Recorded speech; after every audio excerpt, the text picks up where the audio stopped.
Hello again, everyone. I'm Michael Paul, alongside me, John Batcher, with a special Sunday night watch along. Um, although, as one hole said to the other, we're a little bit behind. Okay, yeah, okay, but I know this isn't Vegas. Shut up, Mike. Okay, anyway, what we're actually watching here is from last Sunday because, as you know, quick background, just a quick background thing here. As you know, A&E has, or rather, WWE has formed a relationship with A&E to bring Sunday night programming to basic cable. So for the last 2 weeks, they've been doing episodes of Biography, which last week was Undertaker. A new show called WWE Rivals, which last week talked about Shawn Michaels and Bret Hart. And following that, a new 30-minute talk show called Smack Talk, hosted by Booker T, ESPN's Pete Rosenberg, and I'm sorry, I can't remember the young lady's name. Janine? Are you sure? Okay. That is with them. But they did last week's episode about Undertaker and Kane, and we're interviewing Glenn Jacobs. Now, this week's episodes I've missed, but I set my DVR because there are going to be late night replays, so I can watch those tomorrow. But another part of the reason I didn't realize when I said, John, why are you getting the computer? There's not much to broadcast. It didn't occur to me that tomorrow night we will not be able to do this because John will be live in Tampa for Monday Night Raw. Now, I'll be holding up a sign and says the Havens is taking over Raw, just like the WCW said. You want a war? You got a war. We are taking over. Now, are you, although I doubt they'll let you bring your computer in there. Nah, I'm bringing my phone. Or your phone, I was going to say, are you going to broadcast from there? I think so, but I got a question. Okay, has anybody got any questions about I got a question for you, Michael. What if Andre the Giant never died and he was still alive today? I like to see that match happen. Andre the Giant versus The Undertaker. Yeah, that's just what they were going to talk about here. So that being said, should we go back to that or should we wait? We should wait if they're still on commercial. Well, they're probably not now. Let's just see what they're talking about now. Oh, wait, no, they're not. No wonder it's the number one dry cat food in America. No, they're not, because this is from last week. Hold on, Michael. Jennifer's calling. God damn it. Be right back. Alright. Maybe I shouldn't have brought up broadcasting. Yeah, Michael, just call him right back.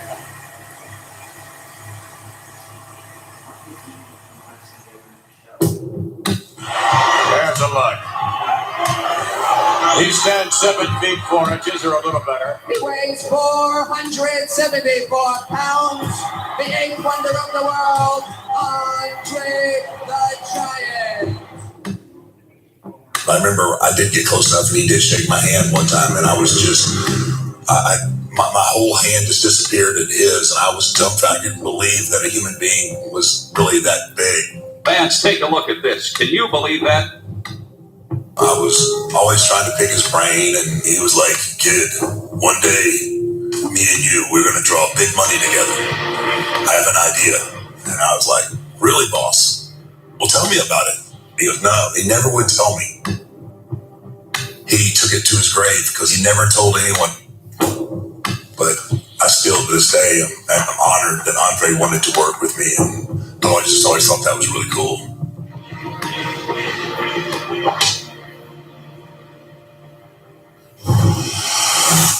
I mean, could you imagine? Undertaker, Andre the Giant, we'll never know. We've been robbed. Kane, we have to ask you, have you heard this story? Because we had never heard this before. Yeah, I have actually. Mark told me about that. And it would have been amazing when people ask me what superstar that I have never wrestled would be my dream match for me too would be Andre the Giant. Yeah, I mean, and you're talking about the two greatest attractions ever in wrestling between The Undertaker and Andre. It would have been amazing to see two big men like that go. Because big men having chemistry is special. And you and The Undertaker were a perfect match physically. How quickly did you realize that in ring, you guys were just going to work well together? Our first match ever in Smoky Mountain Wrestling. Seriously. Wow. We just clicked. Of course, he'd been in the ring with some big guys who couldn't move that well and do a lot of the stuff that I could do. So he was just thrilled. And then, of course, later as Kane versus The Undertaker, athletically, I was able to hold up my end of the bargain, which really might have been the first time he ever had someone his size that was able to keep up with him in the ring. What is your most fondest memory of The Undertaker? I know that's a hard question. I know it is. I have a lot of them. Probably actually my favorite memory is the first time I ever saw him, which probably not long after he'd come in. I'd come out for a tryout. And like I said, man, I was a big fan of The Undertaker. And here he is. He's walking down the hallway. And that was back when he had makeup on and everything. And I was mortified. I mean, I'm just standing there going, oh my God, it's The Undertaker. I couldn't even shake his hand or anything. I'm just like up against the wall. It's like, please don't hurt me, man. So, but even backstage, he had that just whole allure. I mean, when he was The Undertaker, he was The Undertaker. And he never broke out. How fun was it, Brothers of Destruction? I always thought, when I was with my brother, nothing really topped that, man. I know you guys aren't, brothers, but twin brothers from different mothers. Definitely, that had to be an awesome ride. All right, I'm back. He really was. And of course, we had the luxury of, at that time, some great tag teams like the Dudley Boys and Edge and Christian, and then even with Stone Cold and Triple H being together. So to be able to do that was amazing. And to wrestle on the same side of the ring with him was also unbelievable. All right, well, tonight, Kane, we are talking about Undertaker, but we're also talking about the first WWE Rivals episode, which is about Bret Hart versus the Heartbreak Kid, Shawn Michaels, Montreal Screwjob. What do you remember about that whole thing? The thought was, what in the world just happened? And no one knew. Seriously, no one knew what was going on. I remember Earl Hebner comes running. He was the referee. Of course, he comes running backstage. He and his twin brother, Dave, just get in the car. Earl didn't even change clothes. And they just squealed tires and just left the arena. And again, the entire thought was, what in the world just happened? So there you go, WWE Universe. It wasn't just you. It was everybody. Even Kane backstage. What the hell, man? What happened? Well, we got Kane's take on the rivalry that was Shawn Michaels versus Bret Hart coming up on the other side. We'll hear straight from the Hitman himself in a Smack Talk exclusive clip. We'll be right back. One more WWE. We're diving deeper into the stories. Did they talk about Taker and Andre yet? Yeah, but here's a thought. Don't you think after 25 years, when somebody asks Bret about the Montreal Screwjob, don't you think at this point he would say, you know what, I'm tired of talking about it, leave me alone. I've moved on. Hold on. Already discussed. Guess what type of Welcome pizza back to has the me, debut. Michael? What? Fischetta's Pizza from Publix. Nerve conditions What and kind of medications, pizza? including Fischetta. botulinum toxins, as these may increase the risk of serious side effects. See for yourself at BotoxCosmetic.com. No, Fischetta is To the debut episode of It's pretty WWE awesome, Smack dude. Talk, we've already discussed at length the Legends biography on Undertaker, but let's talk now about the Rivals episode, Bret Hart versus Shawn Michaels. I mean, where do you want to begin? I mean, you're talking about my personal favorite rivalry of all time. These two guys were amazing book because as a fan, we love when it's real. And you knew with Bret Hart and Shawn Michaels, that relationship in real life had depth, it had issues, they had history, and it made it that much more fun as a fan to watch it. But what I remember most about this is the aftermath. How it was shot so cinematic, as well as just the locker room talk there at the end of the match where Bret say, Shawn, do you have anything to do with this? And Shawn said, my hands are clean on this one, man. Yeah. You know, it just had such a real feeling to it. And I think that's what made those two special. And you had the ultimate wrestler, then you had the ultimate wrestling entertainer in Shawn Michaels, like a boxer puncher versus a slugger. So for me, the dynamic between the two, and I did think this, Bret Hart, Shawn Michaels, at that time, 1 and 2, perhaps 2 and 1, best in the business. When two people have genuine disdain for each other, how does that change what you do in the ring? And did you ever have that where you were like, I don't really like this guy? I mean, the match where you walk out the curtain and you're thinking, I'm going to go out here and kick this guy's ass. Those are the best matches, especially if that guy's one of the best in the world and he's thinking the exact same thing. And I think that's the dynamic that we had with Shawn Michaels and Bret Hart. Both of those guys were competing to be the best in the world. And that's what made that dynamic so strong. And also don't forget that the Montreal Screwjob at Survivor Series 97, that was the birth of Mr. McMahon, the character. This was a guy who, for me as a fan, I just saw him on commentary. He was the straightforward announcer. And then all of a sudden, Bret screwed Bret, and we get Mr. McMahon. You could argue that their rivalry really changed the history of the business. Well, what a rivalry it was. And, in the episode, we also saw Bret Hart talk about leaving WWE and going to WCW. Well, here is a more in-depth look at that part of Bret Hart's career. I never wanted to go to WCW. I was a true WWE guy. I worked so hard for them for 14 years. But I was in my last years of the business and was at the height of my fame. So I felt I had a right to negotiate. Kevin Nash, Scott Hall, they negotiate and go to WCW and nobody bats an eye. I ended up staying loyal to the company. I signed my deal with Vince. It was a negotiation and I took it in good faith. But I feel like the day I signed that contract, I had a target on my back. It was just a matter of time when they were going to pull the trigger.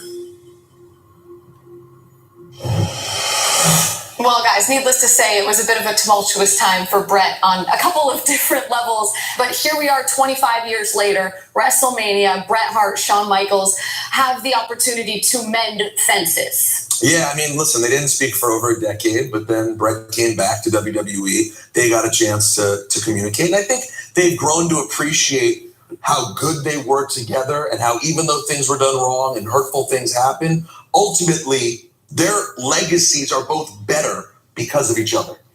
I think it's just time. Time heals all wounds. And two guys that was in the trenches together, was in battle together. They knew what it was about. I mean, at the end of the day, to be able to walk away from that. You're right, Michael. Still a little shell shock. It was 25 years ago. To be able to come together and say, man, I don't want to talk we created about some great the matches together. And the thing is, I couldn't have done it without you, and you couldn't have done it without me. Yeah, like regardless of what happens, right? Like their legacies are intertwined forever. They are. It really is. Yeah. All right. Well, what a rivalry that was. And next week's WWE Rivals episode will be Undertaker versus Kane. Here's a sneak peek. There he is! The Prince of Darkness! That's gotta be Kane! That's gotta be Kane! What a beautiful family portrait this is! The Kane-Undertaker rivalry is the best story that WWE's ever told. The layers of the story out of the gate were so rich. Undertaker and Kane have just beat the hell out of each other! Batman, you have the Joker. With Undertaker, you have Kane. You characters are inextricably linked. Without Undertaker, there never would have been a Kane.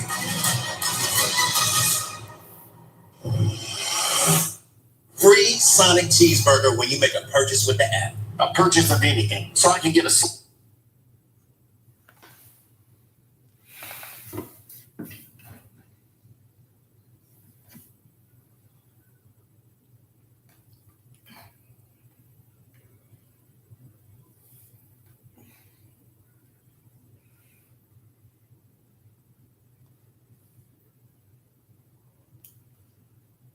Welcome back to the show, everybody. You're watching WWE. Hold on.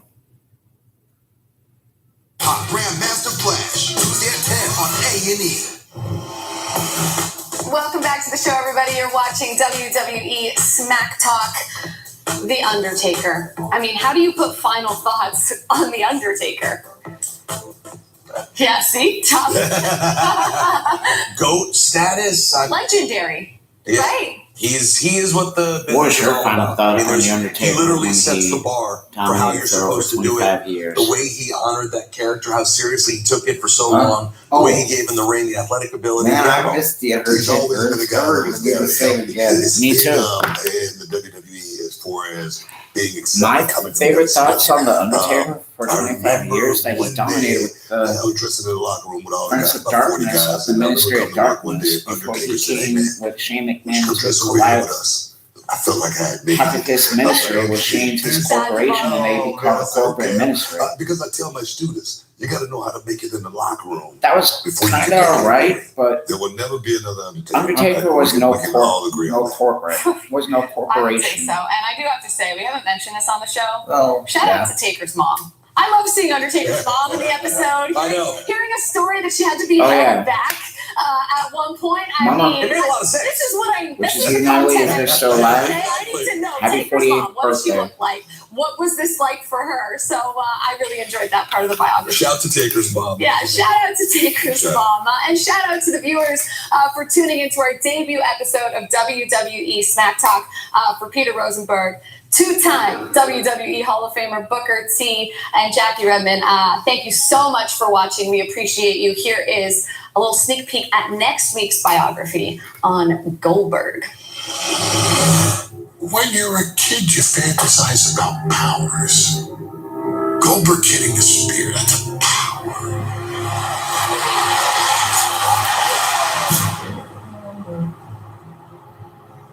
When you get older, you care about overcoming adversity. You care about the substance of the character that defines the man. 12 years, ladies and gentlemen. Never thought I'd be in this ring again. The biggest thing that I miss is being a superhero for the kids all around the world. If a superhero is defined ultimately by Oh, it was Jackie.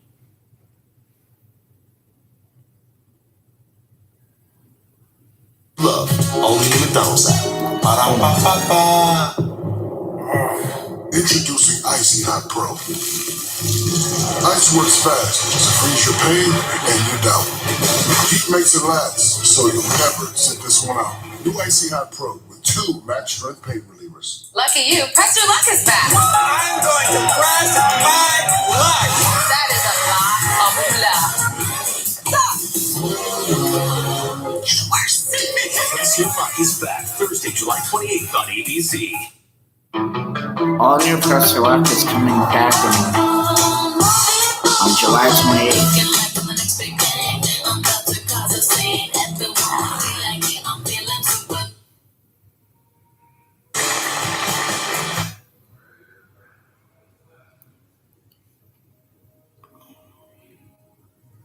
Sorry, Chris, you're watching something else now?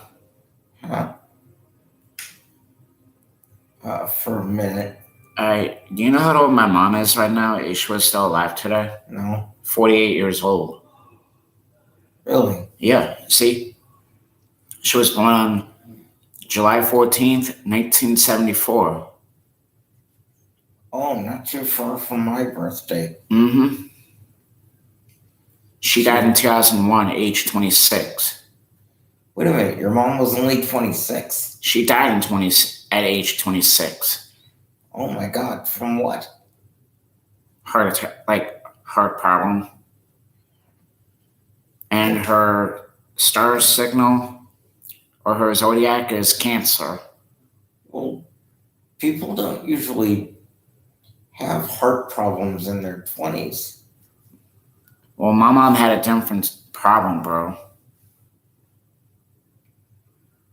I hate to say this on YouTube, Michael, but when I was little and lived with my mom and grandma, yeah, my mother did some crazy ass stuff.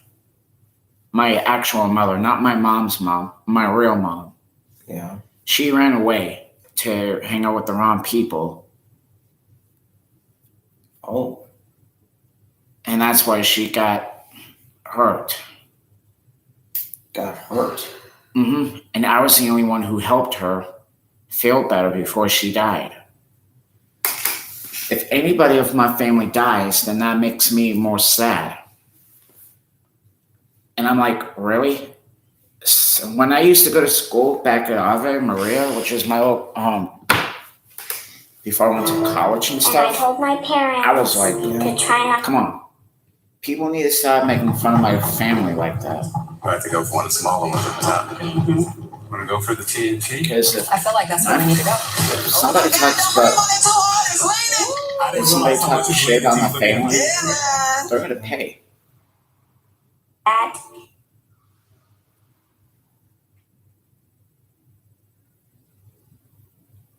And I was like, come on.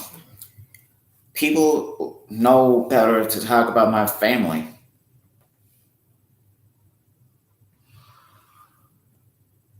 Let's say that somebody talked about your family, if they were around or not. And you tell a person, don't talk about my family like that. Will you be in the same shoes like I was if somebody talked about my family like that or not?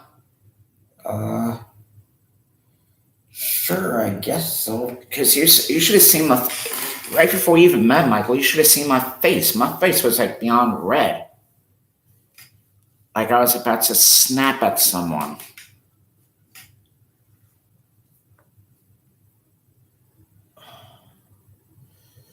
So, what time does this Goldberg thing start? Oh, it's over now, and the replay's not going to be till like 11, maybe midnight. That's why I have to DVR it. Oh, okay. So what's on after the Undertaker thing? Well, after Goldberg is WWE Rivals, Undertaker and Kane. And then another episode of Smack Talk. And I forget what they're going to talk about.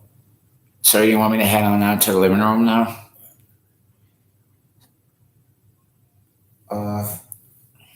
Unless you want to watch this with me. I'm good. I mean, I don't... Do you want to talk about what happened on SmackDown last Friday night since I missed the whole thing? I actually don't remember.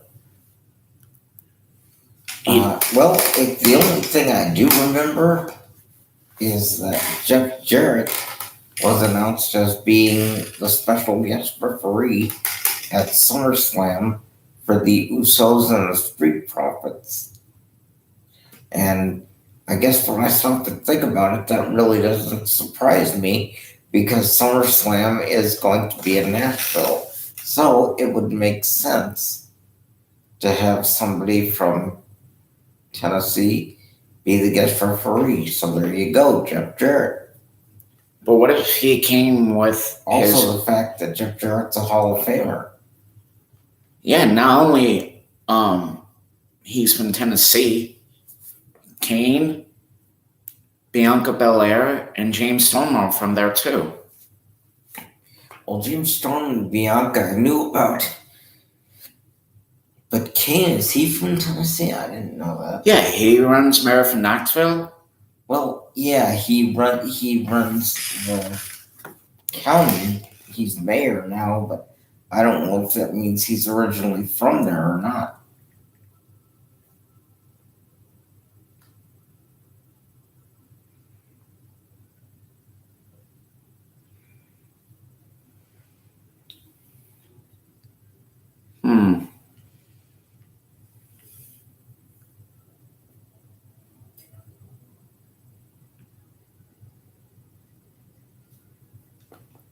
education from Northeast Missouri State University.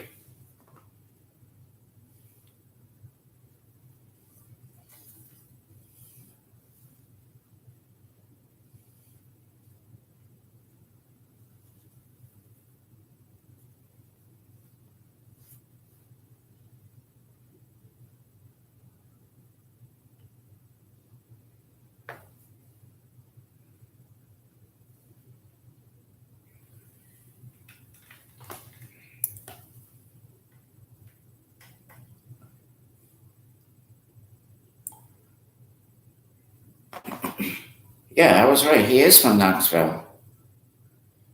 Because it says right here, out of wrestling, Kane also works as he's a retailer. His wife is a retailer. So Kane does live in Knoxville, Tennessee. Yeah, he lives there. That doesn't mean he was born there.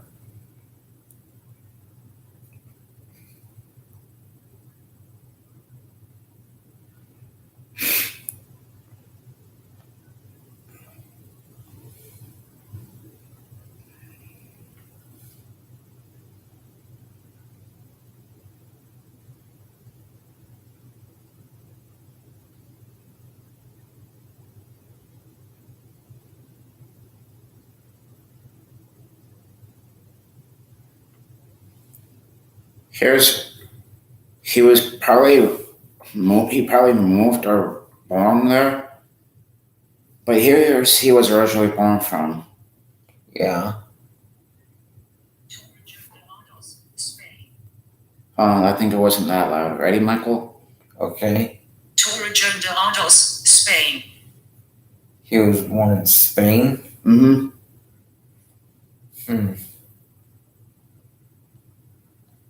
So I think that Kane is part American and Spanish.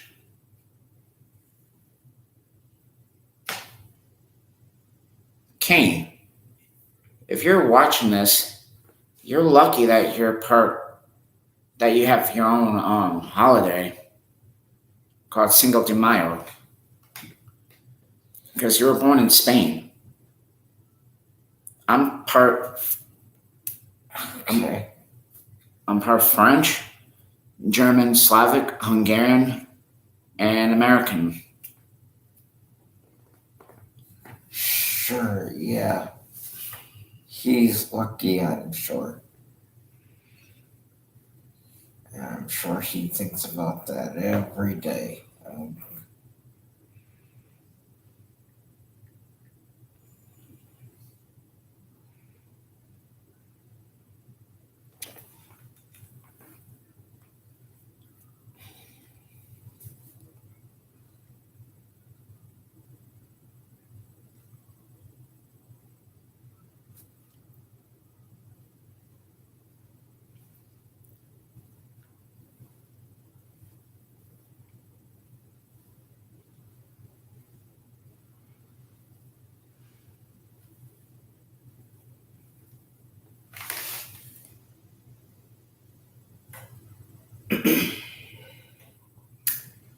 As you can see right here, Michael, I'm actually part Slavic. Great. Okay. And you know why I'm part Slavic? Well, it's between Poland and Ukraine. Okay. A quiet morning. Fast. Ask if an oral treatment is right for you. COVID-19 moves fast, and now you can too. Just between us, cleaning with a mop and bucket is such a hassle. Well, I switched to Swiffer WetJet, and it's awesome. It's an all-in-one that absorbs dirt and grime deep inside, and it helps prevent streaks and haze.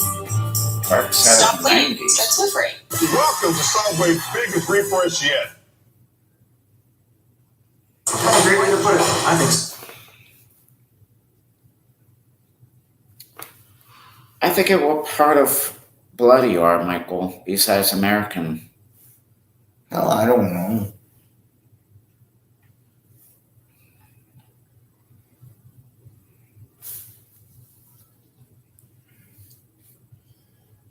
Are you surprised that I told you I'm part Slavic? I don't know. Well, I'm gonna head on out to the living room. Okay. Alright, thank you all for watching this special episode on WWE's Watch Along with the history of The Undertaker's first match when Kane was talking about him and the Undertaker. Thank you for watching this WWE special edition of Smack Talk since we missed the first part of it from last Sunday because Sunday we had to go to bed at 10 o'clock. But anyways, thank you for watching. I'll see y'all tomorrow night on Monday Night Raw in Tampa. We'll see you Wednesday. And we'll see you Wednesday and Friday at AEW and SmackDown. Peace out.